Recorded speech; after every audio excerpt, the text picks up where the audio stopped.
Hello students, welcome to today's lecture of NCERT exercises for metals and non-metals.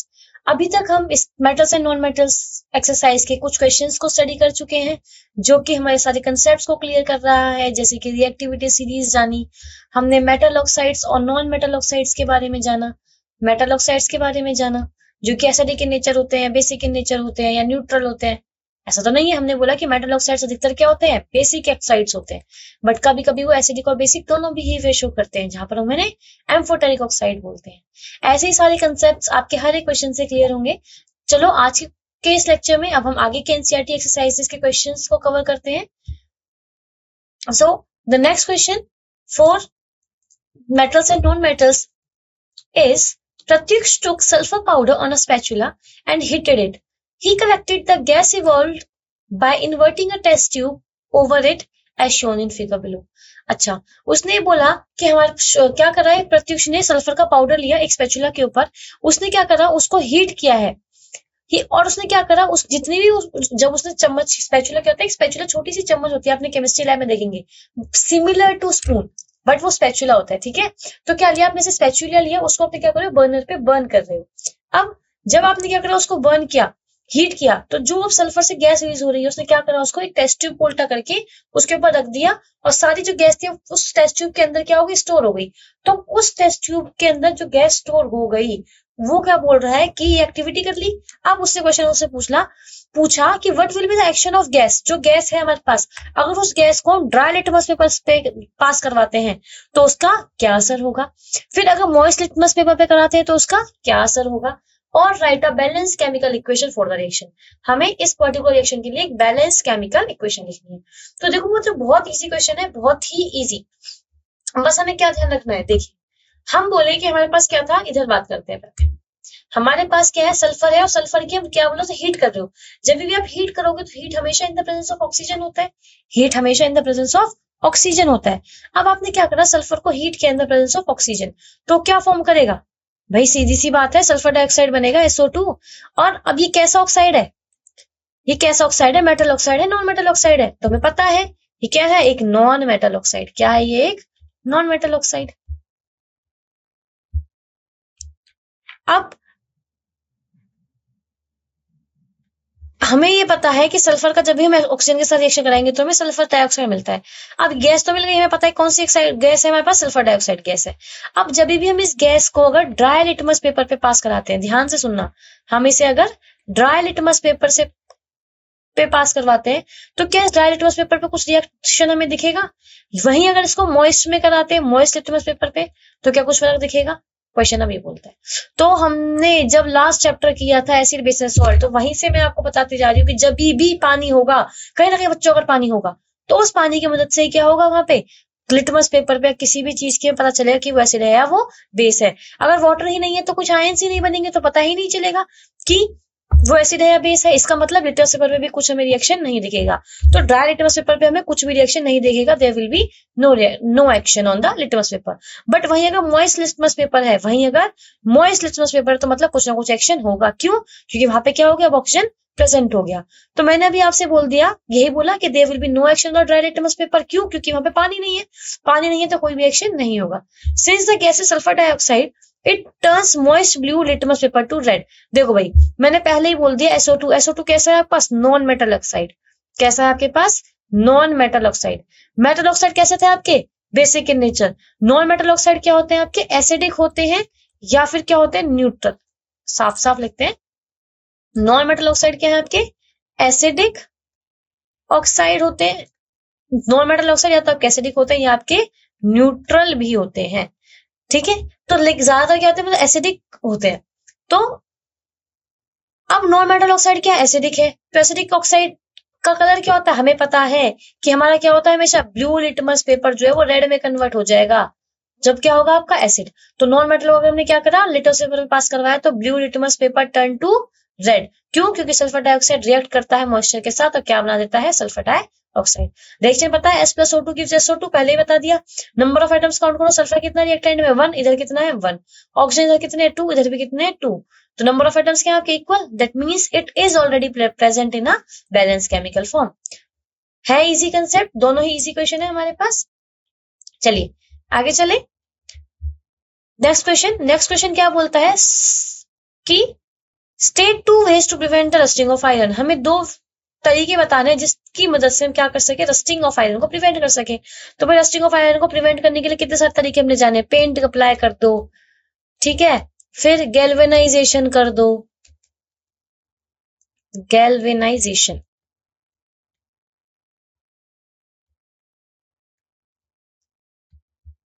पता है हमें, और इन दोनों में क्या होता है हमें ये भी पता है। तो वही थोड़ा सा जान लेते हैं कि 2 तरीके क्या होते हैं कि ऑयलिंग कर दो, ग्रीसिंग कर दो, पेंट कर दो। अब हमने क्या करा, देखो कोई भी हमारे पास क्या है, आयरन, रस्टिंग से प्रिवेंट करना है आयरन को, तो आयरन है हमारे पास, आयरन का नेल ले लो, गेट कंसीडर कर लो, कुछ भी कंसीडर कर लो। अब उसके पास आपने क्या करा, उसके ऊपर आपने पेंट लगा दिया, आयरन का गेट है, आयरन गेट के ऊपर आपने पेंट लगा दिया। अब इस गेट का कॉन्टेक्ट क्या डायरेक्ट मॉइस्चर से हो रहा है, नहीं। अब इसके ऊपर क्या आ गई, एक लेयर आ गई, किसकी लेयर आ गई है, वो लेयर है आपकी पेंट की। किसकी लेयर है, पेंट की ऑयलिंग की। तो पहले क्या करेगा, वो उससे कांटेक्ट करेगा, तब कहीं जाके वो आयरन तक पहुंचेगा। तो एयर जो है वो डायरेक्टली कांटेक्ट में नहीं आ रही है आयरन की, या फिर हम बोलते हैं कि आयरन जो है वो एयर के, मॉइस्चर के या ह्यूमिडिटी के डायरेक्ट कांटेक्ट में नहीं है। अगर डायरेक्ट कांटेक्ट में नहीं है, इसका मतलब कहीं ना कहीं वहां पे हम रस्टिंग को प्रिवेंट कर सकते हैं।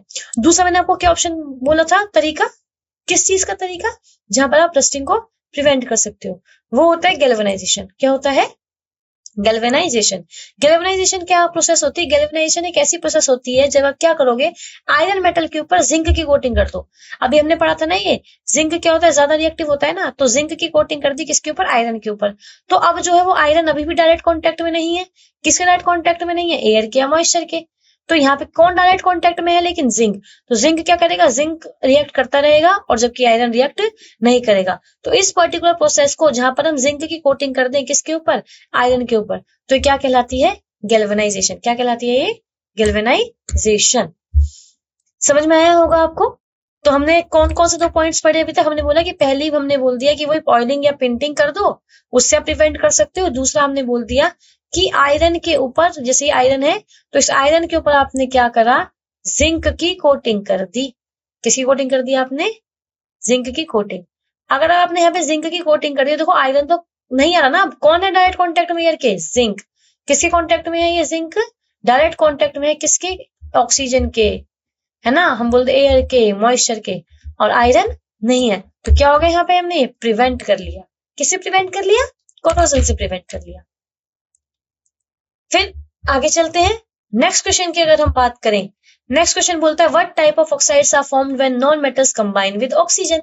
अभी हमने एक क्वेश्चन पढ़ा था सल्फर वाला, हमने यहाँ पे बोला था कि सल्फर डाइऑक्साइड क्या कर रहा था, हमारे ब्लू लिटमस पेपर को रेड में कन्वर्ट कर रहा था। और जब वो रेड लिटमस पेपर में कन्वर्ट हो रहा है, इसका मतलब उनका कैसा नेचर होना चाहिए, एसिडिक नेचर होना चाहिए। तभी क्वेश्चन में स्टडी करके आए हैं। तो यहाँ पे क्वेश्चन यही बोलता है कि व्हाट टाइप ऑफ ऑक्साइड, किस तरह के ऑक्साइड बनते हैं नॉन मेटल जब ऑक्सीजन से कंबाइन करते हैं।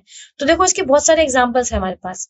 सबसे पहले अगर हम सल्फर की बात करें जो हमने स्टडी किया है, सल्फर अगर हमारा ऑक्सीजन से कंबाइन कर रहा है, सल्फर के नॉन मेटल ऑक्साइड बनेगा, क्या बन जाएगा, सल्फर डाइऑक्साइड। ऐसी अगर हम बात करें सल्फर डाइऑक्साइड की, तो क्या है हमारा एसिडिक, कैसा नेचर है उसका, एसिडिक इन नेचर। पर वही मैंने आपको भी थोड़ी देर पहले एक बात बोली थी कि मेटल्स तो होते हैं हमारे, मेटल ऑक्साइड तो हमारे होते हैं बेसिक इन नेचर। क्या बोला था, मेटल ऑक्साइड तो हमारे होते हैं बेसिक इन नेचर। लेकिन जब हमने बात करी नॉन मेटल ऑक्साइड की, जब हमने बात करी नॉन मेटल ऑक्साइड की, तो जो नॉन मेटल ऑक्साइड है उसका नेचर क्या होता है, बेसिक भी होता है एज वेल एज एसिडिक भी होता है।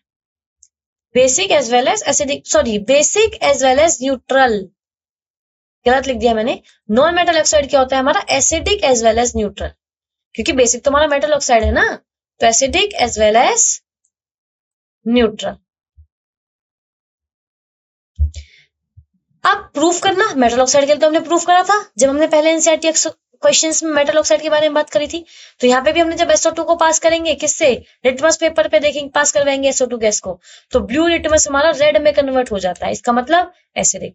अब न्यूट्रल कैसे, न्यूट्रल की बात कर ले, तो अगर हम बात करते हैं किसकी, कार्बन की, कार्बन अगर ऑक्सीजन से कंबाइन करता है तो कार्बन डाइऑक्साइड फॉर्म करता है। वहीं अगर हम कार्बन की एक और रिएक्शन देखें ऑक्सीजन के साथ, तो वो कार्बन मोनोऑक्साइड की फॉर्मेशन भी करता है। किसकी फॉर्मेशन करता है, कार्बन मोनोऑक्साइड की फॉर्मेशन भी करता है। तो कार्बन डाइऑक्साइड की अगर हम बात करें तो ये किसका कैसा नेचर है, एसिडिक इन नेचर। बोलोगे हाँ जी मैम ये कैसा नेचर है इसका, एसिडिक इन नेचर। वहीं अगर हम कार्बन मोनोऑक्साइड की बात करें तो ये कैसा है भाई, ये तो न्यूट्रल है नेचर में। तो ये कैसा ऑक्साइड है, नॉन मेटल ऑक्साइड, जो कि किस फॉर्म में एग्जिस्ट कर रहे हैं, both acidic as well as neutral form में क्या करते हैं हमारे नॉन मेटल ऑक्साइड्स एग्जिस्ट करते हैं। आई होप क्वेश्चन आपको समझ में आया होगा। तो वही उसने बोला कि नॉन मेटल ऑक्साइड्स अगर कंबाइन करते हैं ऑक्सीजन के साथ तो क्या फॉर्म कर लेते हैं, एसिडिक ऑक्साइड्स फॉर्म कर लेते हैं। कैसा नेचर होता है उनका, एसिडिक इन नेचर होता है। बट मैंने आपको बोला कि न्यूट्रल भी होते हैं और उसके लिए आपको एग्जांपल भी बता दिया। तो अब क्या करेंगे क्वेश्चन में, हर एक रिएक्शन को लिखेंगे, आंसर क्या करेंगे, हर एक रिएक्शन को मेंशन करेंगे। ठीक है, चलिए अब आ जाते हैं नेक्स्ट क्वेश्चन पे। नेक्स्ट क्वेश्चन क्या बोलता है, नेक्स्ट क्वेश्चन बोलता है give reason for each of the following statement. हमें हर एक स्टेटमेंट के लिए रीजन देना है। Platinum, gold and silver are used to make jewellery. Platinum की, गोल्ड की और सिल्वर की ज्वेलरी क्यों बनाई जाती है। Sodium, potassium, lithium are stored under oil. Oil के अंदर क्यों स्टोर करते हैं। एल्यूमिनियम ज्यादा रिएक्टिव है फिर भी उसके यूटेंसिल्स बनाए जाते हैं। कार्बोनेट और सल्फाइड के ओर को हम यूजुअली ऑक्साइड में कन्वर्ट करते हैं during the process of extraction, direct क्यों यूज नहीं करते। चलिए हर एक क्वेश्चन को डिटेल में स्टडी करते हैं। सबसे पहले हम पहले पे जाते हैं। पहला बोलते हैं कि प्लेटिनम और गोल्ड की ज्वेलरी क्यों बनाई जाती है। रीजन, आइए हमने रिएक्टिविटी सीरीज पढ़ी थी। रिएक्टिविटी सीरीज में हमने देखा था कि हाइड्रोजन के बाद आता है कॉपर और इसके बाद भी हमारे पास क्या आते हैं, गोल्ड और सिल्वर और प्लेटिनम। मतलब कि जो हमारे कहाँ पे ये लास्ट में आ रहे हैं इलेक्ट्रोकेमिकल सीरीज में। इसका मतलब ये क्या है, वेरी लेस रिएक्टिव। क्या है, बहुत कम रिएक्टिव है। एक पॉइंट तो ये। अब लेस रिएक्टिव होने का और ज्वेलरी बनने का क्या लेना देना भाई, क्या लेना देना, तो ये हम अब आपको समझाते हैं। सबसे पहला पॉइंट हम बोलते हैं, क्वेश्चन आया कि हम क्यों बनाते हैं गोल्ड और सिल्वर की ज्वेलरी, गोल्ड और सिल्वर की ज्वेलरी। तो पहला पॉइंट मैंने बोला कि जो गोल्ड और सिल्वर होता है वो हाईली लस्ट्रस होता है, मतलब कि उनके अंदर एक शाइन होती है। इसलिए हम क्या करते हैं, शाइन होती है, हम पहनते हैं तो चीजें शाइनी होती है, सुंदर लगती है, तो हम क्या करेंगे, उनकी ज्वेलरी फॉर्मेशन करते हैं। दूसरा पॉइंट मैंने बोला कि जो हमारे पास ये ज्वेलरी होती है ना, अगर हम वो सिल्वर और गोल्ड की बनाएं तो हमें पता है कि वो बहुत कम रिएक्टिव है। इसका मतलब वो रिएक्ट नहीं करेंगे, तो उनकी जो कन्वर्जन है वो जल्दी नहीं होगी। सपोज लोहे की आपने कोई अंगूठी पहन ली तो क्या है, उसके बाद तो जंग लग जाएगा ना, वो तो कैसे पूरी जंग लग जाएगा, उसमें ब्राउन कलर की डस्ट की फॉर्मेशन हो जाएगी, आप उसे पहन पाएंगे नहीं। लेकिन वही अगर आप गोल्ड की और सिल्वर की बात करें तो वो जल्दी से रिएक्शन नहीं करते हैं, जल्दी से उनमें कोई केमिकल रिएक्शन नहीं होती है। तो हम इसलिए क्या बोलते हैं, वो लेस रिएक्टिव है, वो थोड़ा सेम टाइम तक ज्यादा सेम स्टेट में एक number over a period of time stay कर सकते हैं।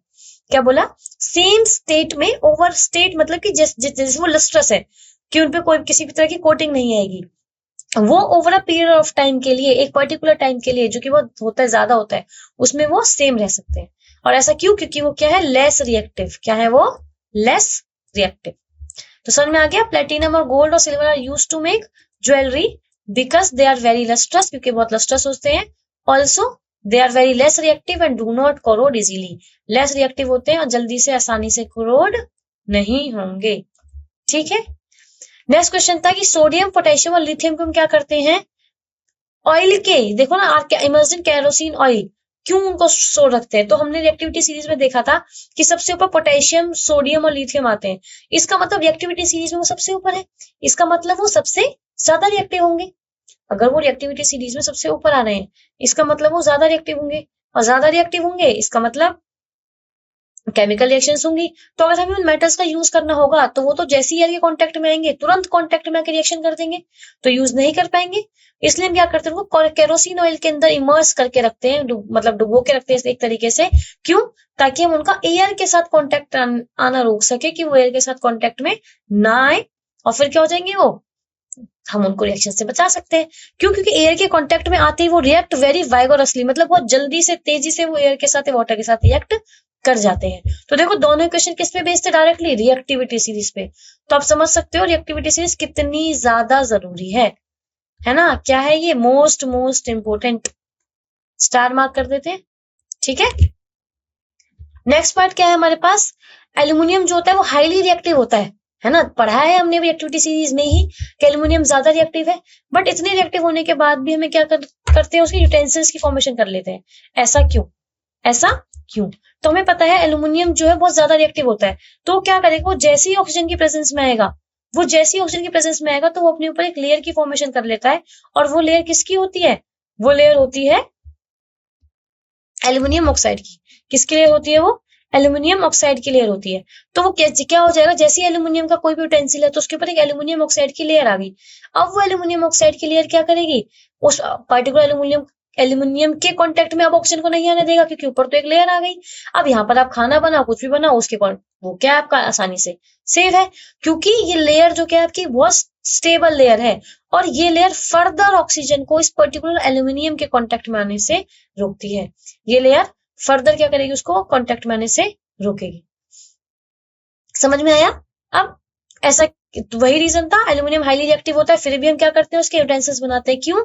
क्योंकि एल्यूमिनियम जो होगा वो ऑक्सीजन के साथ रिएक्ट कर जाएगा और एक थिन लेयर बनानेगा एल्यूमिनियम ऑक्साइड की, मतलब Al2O3।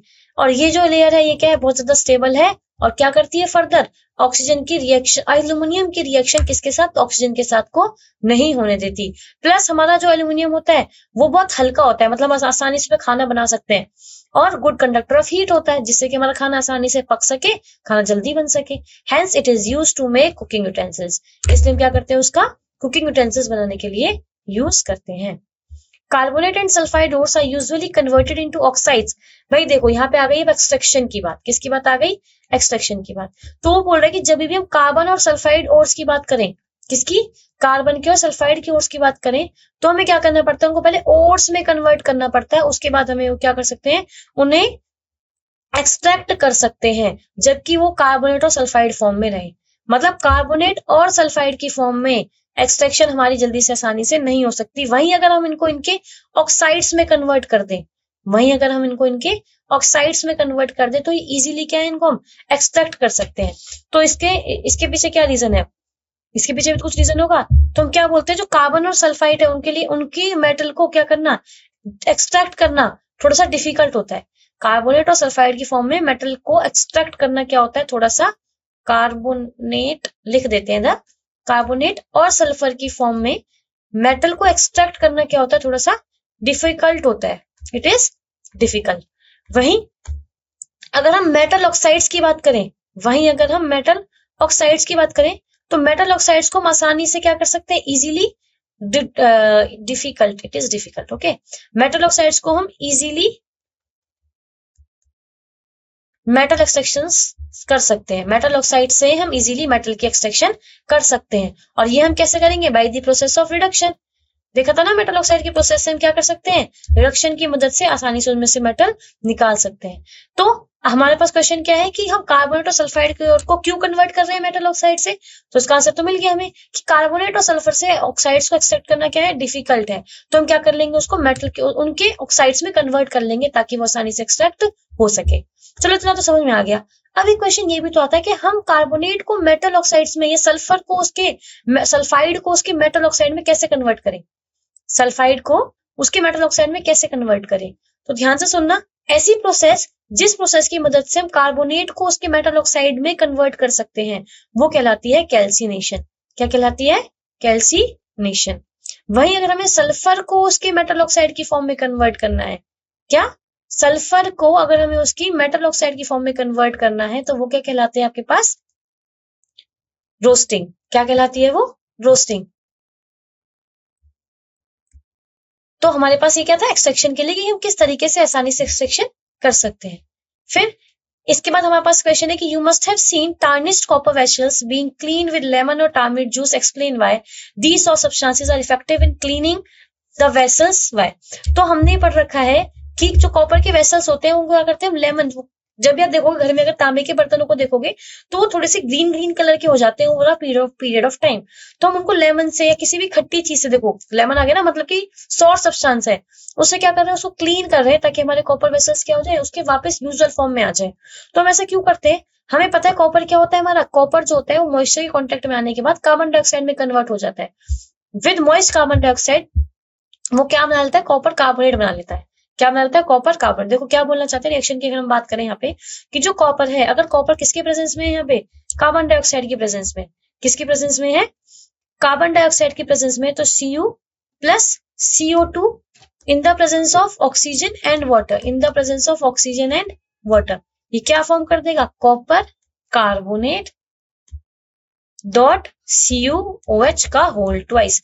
ये क्या होता है, बेसिक कॉपर कार्बोनेट, जो क्या होता है ग्रीन इन कलर, जो क्या होता है ग्रीन इन कलर। तो इस रिएक्शन को अगर हम बैलेंस कर दें तो क्या आएगा, बेसिक कॉपर का कार्बोनेट मिलेगा हमें जो ग्रीन इन कलर है। अब हम यहीं पे वही बोल रहे हैं कि जो कॉपर वो मॉइस्ट कार्बन डाइऑक्साइड के साथ एयर की प्रेजेंस में रिएक्ट कर जाता है और कॉपर कार्बोनेट बना लेता है, जो कि क्या होता है ग्रीन कलर का एक लेयर आ जाती है। इसका मतलब जो कॉपर वेसल जो पहले शाइनी सरफेस था उसका, अब वो कंपेरेटिवली क्या हो गया, वो ग्रीन इन कलर हो गया।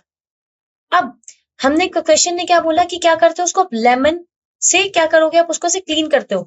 तो हम ऐसा क्यों करते हैं, बेसिकली जो सिट्रिक एसिड, लेमन के अंदर क्या प्रेजेंस है, सिट्रिक एसिड, तो जो वो सिट्रिक एसिड है वो क्या करेगा, बेसिक कॉपर कार्बोनेट को डिसॉल्व कर लेता है। क्या कर लेता है, उसको डिसॉल्व कर देता है, जिसकी वजह से अब जो हमारे पास कॉपर वेसल्स हैं वो क्या हो जाते हैं, क्लीन हो जाते हैं। मतलब कि जो टार्निश्ड कॉपर वेसल्स हैं जो कि ग्रीन इन कलर थे, वो क्या हो जाएगा, उसके ऊपर से जो वो लेयर थी वो क्या हो जाएगी, हट जाएगी, डिसॉल्व हो जाएगी और वो लस्ट्रस नेचर में वापस आ जाएंगे, वो अपने लस्ट्रस नेचर में वापस आ जाएंगे। इसके बाद क्वेश्चन है हमारे पास, differentiate between metal and non metals on the basis of their chemical properties. हमें क्या करना है, मेटल्स और नॉन मेटल्स के बीच में डिफरेंशिएट करना है on the basis of their chemical properties. तो देखो अभी तक हम बहुत सारी प्रॉपर्टीज को डिफरेंट डिफरेंट क्वेश्चन में स्टडी करते आए हैं। हमने बोला ना अभी मेटल जो होता है वो ऑक्सीजन के साथ रिएक्ट करता है और क्या बना लेता है, मेटल ऑक्साइड्स। ऐसी नॉन मेटल ऑक्सीजन के साथ रिएक्ट करेंगे, क्या बन जाएंगे, नॉन मेटल ऑक्साइड। अब इनका आंसर साथ साथ करेंगे। हमने बोला था मेटल ऑक्साइड और हमने बोला था नॉन मेटल के ऑक्साइड्स, हमने इनको स्टडी कर लिया था। हमने बोला था कि जो मेटल के ऑक्साइड्स होते हैं वो बेसिक इन नेचर होते हैं, वाइल जो नॉन मेटल्स के ऑक्साइड्स होते हैं वो एसिडिक होते हैं। बट कुछ कुछ क्या होते हैं आपके, न्यूट्रल भी होते हैं, जिनके लिए ऑलरेडी मैं आपको एग्जांपल्स बता चुकी हूँ, जिनके लिए आपको मैं ऑलरेडी एग्जांपल्स डिटेल में हम पढ़ चुके हैं। इसके बाद हमने डिफरेंट प्रॉपर्टीज और भी स्टडी करी थी, जहां पर मैंने आपको बताया था कि जो हमारे पास कुछ मेटल्स इस तरीके से होते हैं जो कि आसानी से हाइड्रोजन को डिस्प्लेस कर सकते हैं, जबकि जो नॉन मेटल्स होते हैं वो नॉन रिएक्टिव होते हैं विद डाइल्यूट एसिड्स। मतलब कि अगर हम रिएक्टिविटी सीरीज देखेंगे तो वो मेटल्स जो हाइड्रोजन से ऊपर आ रहे हैं वो क्या करेंगे, आसानी से डिस्प्लेस कर सकते हैं, उन हाइड्रोजन को आसानी से डिस्प्लेस कर सकते हैं। जबकि हाइड्रोजन के जो बिलो वाले एलिमेंट्स होते हैं जैसे कि सिल्वर हो गया, गोल्ड हो गया, कॉपर हो गया, वो इतनी आसानी से उसको डिस्प्लेस नहीं कर पाएगा। उसके बाद हमने अगर इधर देखा तो हमने बोला बेसिक ऑक्साइड से, बेसिक ऑक्साइड से मतलब लिटमस टेस्ट होगा। तो लिटमस टेस्ट में हम क्या बोल देंगे, इसमें बेसिक ऑक्साइड से मतलब रेड लिटमस किसमें कन्वर्ट हो जाएगा, किसमें कन्वर्ट हो जाएगा, ब्लू में। वही अगर हम यहाँ देखें एसिडिक ऑक्साइड है तो हमारा जो ब्लू लिटमस है वो किसमें कन्वर्ट हो जाएगा, रेड में। मेटल्स जो होते हैं वो क्या करेंगे, क्लोरीन के साथ कंबाइन होकर क्या बना देंगे, आयनिक क्लोराइड। और जो नॉन मेटल्स होते हैं वो क्लोरीन के साथ रिएक्ट करके कैसा कंपाउंड बना देते हैं हमारे पास, आयनिक कंपाउंड। कैसा कंपाउंड बना देते हैं, एक आयनिक कंपाउंड की फॉर्मेशन कर देते हैं। मेटल्स जो होते हैं वो इलेक्ट्रोपॉजिटिव होते हैं, while the non metals are electronegative. तो ये जो डिफरेंस है ये तो हम यहाँ पे कंबाइन स्टडी कर रहे हैं, बट ओवर द क्वेश्चंस हम डिटेल में हर एक कंसेप्ट को स्टडी कर चुके हैं with their examples. Okay, so now the last most question is, एक आदमी है जो क्या करती है, वो अपने गोल्ड के बैंगल्स को लेके गोल्ड स्मिथ के पास जाता है और बोलता है कि जो बैंगल्स हैं वो क्या हो गई हैं, वो आपकी उसकी थोड़ी ब्लैकिश और ब्राउनिश इन कलर हो जाती है। तो वो बोलते हैं कि अब इस बैंगल्स को मुझे साफ करके इसकी प्रॉपर जैसे पहले लस्ट्रस इन नेचर था वैसे ही वो हो जाए। तो जैसे ही वो गोल्ड स्मिथ को मतलब सुनार को देती है उस अपनी उस ग्लिटरस लस्ट्रस गोल्ड को गोल्ड में ऑर्नामेंट्स को वापस लाने के लिए, तो गोल्ड स्मिथ क्या करता है, उसको एक सॉल्यूशन में डिप करता है, बैंगल्स आपके वापस क्या हो जाती हैं, सेम एक शाइनी फॉर्म में आ जाती हैं और वो रिटर्न कर देता है। अब लेकिन जिस इंसान की वो बैंगल्स होती हैं, जब वो उसको देखता है तो वो देखता है कि ये तो उनका जितना पहला वेट था उतना नहीं है, इसका मतलब वहां से गोल्ड क्या थोड़ा सा लॉस हो गया। समझ पा रहे हो? तो क्वेश्चन ने क्या बोला कि जो गोल्ड की बैंगल्स थी जब वो गोल्ड स्मिथ के पास गई तो उसने क्या करा, उसको एक सॉल्यूशन में डिप किया, जिस सॉल्यूशन की मदद से उसने क्या कर दिया, उसको लस्ट्रस फॉर्म में वापस ले आया। बट जब उन गोल्ड की बैंगल्स को मेजर क्या करें या फिर हम देखें कि वो उसको हम तोले तो उसका जो पर्टिकुलर वेट था वो क्या हो गया, थोड़ा सा पहले से क्या हो गया, कम हो गया। अब ये देख के तो वो लेडी बहुत अपसेट हो गई, जो आदमी था वो क्या हो गया, बहुत ज्यादा अपसेट हो गया कि मतलब क्योंकि गोल्ड की बैंगल से मतलब उसके पास गोल्ड का लॉस हुआ है। तो ऐसा क्या हुआ, बेसिकली इस क्वेश्चन में क्या बोला कि जब उस गोल्डस्मिथ ने क्या करा, उसको एक सॉल्यूशन के अंदर डिप किया है, गोल्ड क्या करा उसने, उसको एक सॉल्यूशन के अंदर डिप किया, वो सॉल्यूशन को हम क्या कहते हैं, एक्वारीजिया। क्या होता है वो, एक्वारीजिया। एक्वारीजिया कैसे बनता है आपका, जब हम क्या करते हैं, कंसंट्रेटेड HCl और कंसंट्रेटेड HNO3 की बात करते हैं, कंसंट्रेटेड HCl और HNO3 की बात करते हैं, जिसे हम किस में लेते हैं, 1:3 में कंसीडर करते हैं, जिसको हम 1:3 में लेते हैं। तो यहाँ पे क्या होता है, जो एक्वारीजिया होता है वो बहुत फ्यूमिंग होता है, हाईली कोरोसिव लिक्विड होता है। कैसा होता है, बहुत ज्यादा कोरोसिव होता है। जैसे ही हमने गोल्ड ऑर्नामेंट्स को एक्वारीजिया में डाला, तो जो गोल्ड की आउटर लेयर होती है वो क्या हो जाती है, डिसॉल्व हो जाती है, और जो उसकी इनर लेयर होती है वो शाइनी दोबारा अपीयर हो जाती है। मतलब आउटर जो गोल्ड लेयर थी वो उस एक्वारीजिया के सॉल्यूशन के अंदर चली गई। इसका मतलब जो पहले गोल्ड था उस पर्टिकुलर गोल्ड बैंगल्स के ऊपर, उस पर तो कम हो गया, क्योंकि उसकी लेयर किसके अंदर आ गई, एक्वारीजिया के अंदर। इसलिए उन गोल्ड के बैंगल्स का वेट क्या हो गया, रिड्यूस हो गया। इसका मतलब अगर कभी भी गोल्ड के ऑर्नामेंट्स की क्या करोगे, बोलते ना कि मम्मी की सफाई कर दो या फिर इसको दोबारा लस्टर्स फॉर्म में ले आओ, इसका मतलब क्या होता है, उसके ऊपर की जो लेयर होती है वो पर्टिकुलर सॉल्यूशन में, जो कि एक्वारीजिया होता है, उसमें क्या हो जाती है, वो डिसॉल्व हो जाती है और फिर वो सॉल्यूशन में डिपॉजिट हो जाती है। हमने जो हमने जो एक्वारीजिया की बात करी थी, वो हमने बोला था कि दो सॉल्यूशन को मिला के बनता है जब हम कंसंट्रेटेड HCl और कंसंट्रेटेड HNO3 को डिसॉल्व करते हैं, जिसकी रेशो क्या होती है हमारे पास, 3:1। ठीक है, मतलब HCl जो होगा वो 3 में होगा और HNO3 आपको किस में होगा, 1 में, मतलब कि ट्रिपल हम कर देंगे। ठीक है, now the last question is why copper is used to make hot water tanks not steel. कि हम कॉपर के जो हॉट वाटर टैंक बनाते हैं, बट स्टील का हम फॉर्मेशन, हॉट वाटर टैंक की फॉर्मेशन नहीं करते। तो ये क्वेश्चन भी हमारा किस पे बेस्ड है, डायरेक्टली रिएक्टिविटी सीरीज पे। किस पे बेस्ड, डायरेक्टली रिएक्टिविटी सीरीज पे बेस है। तो यहाँ पे क्या हो जाएगा, कॉपर जो होता है वो कोल्ड वाटर के साथ रिएक्ट नहीं करता, ना हॉट वाटर के साथ, ना ही स्टीम वाटर के साथ। However iron can react with steam. Iron क्या है, वो स्टीम के साथ रिएक्ट कर सकती है, क्योंकि वो ज्यादा रिएक्टिव है। लेकिन वही अगर हम हॉट वाटर टैंक को स्टील के बना दें, स्टील किसका है, एन अलॉय ऑफ आयरन। किसका होता है, आयरन का ही एक अलॉय है। तो क्या कर जाएगा, वो स्टीम के साथ बहुत जल्दी से रिएक्ट कर जाएगा और एक लेयर उसके अंदर ऊपर फॉर्म होने लगेगी। मतलब कि हम डायरेक्टली बोल सकते हैं कि स्टील जो है वो आयरन का अलॉय है और क्या है, ज्यादा रिएक्टिव है। ज्यादा रिएक्टिव है तो जल्दी से कंपाउंड के साथ रिएक्ट करेगा। उसे कांटेक्ट में अगर एयर मॉइस्चर जो उसे मिल रहा है, वो उसे जल्दी से रिएक्ट करके और कुछ प्रोडक्ट की फॉर्मेशन करेगा। वहीं पे कॉपर क्या आपका कंपेरेटिवली लेस रिएक्टिव है, या कॉपर हम बोलते हैं कम रिएक्टिव है, इसलिए हम कॉपर के हॉट वाटर टैंक्स बना सकते हैं और स्टील के फॉर्मेशन नहीं कर सकते हैं। तो हमने इस लेक्चर में रिएक्टिविटी सीरीज के क्वेश्चंस, कार्बोनेट, सल्फाइड्स के बारे में जाना, मेटल ऑक्साइड्स के बारे में जाना, मेटल्स नॉन मेटल्स के डिफरेंस के बारे में जाना।